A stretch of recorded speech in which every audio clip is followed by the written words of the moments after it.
Bon, c'est du bon boulot. On a réussi à faire sauter tous les objectifs. Maintenant, place au codage. En effet, quel code voulez-vous choisir? Bon, vous avez choisi le code César.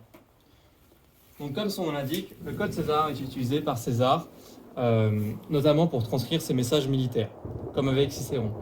C'est un code à décalage, c'est-à-dire que si nous avons un décalage 3, l'alphabet va reculer de 3. Donc notre alphabet normal, notre alphabet César. Ici, prenons pour exemple le mot à coder, exemple César. Nous avons un décalage de 4. Donc notre alphabet normal est ici, notre alphabet César est ici, avec un décalage de 4. Donc le E se retrouve en dessous du A. Donc si je prends le E, ça va nous donner un I. Le X, un B, le M, un Q. On peut voir que le code ici a déjà été traduit.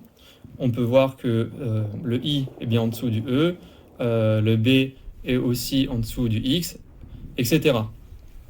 Pour décoder, très simple, si nous avons le code de décalage, nous allons pouvoir directement faire la table ici, mais sinon, on peut utiliser la fréquence d'apparition des lettres.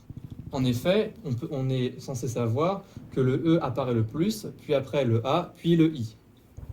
Si je prends mon code qui a été codé, je vois que la lettre qui apparaît le plus est le I.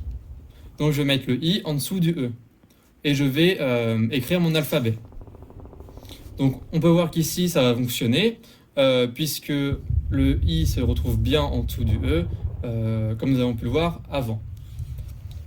Une fois que nous avons notre code, il va falloir le mettre en morse pour l'envoyer par la radio. Le morse a été inventé en 1832 par Samuel Morse pour la télégraphie. Une fois encore, il utilise la fréquence d'apparition des lettres. En effet, le E qui apparaît le plus va être juste un point, puis le A va être un point et un tiret. Donc une fois que nous avons transcrit notre message en morse, cela donne ça. Maintenant, j'ai déjà transcrit le message qu'on doit envoyer à Londres, qui est ici en morse. À vous de le décoder. Donc, déjà le décoder en morse, puis une fois que les lettres apparaissent, le décoder en César, avec une fréquence d'apparition, avec la fréquence d'apparition des lettres. À vous de le décoder.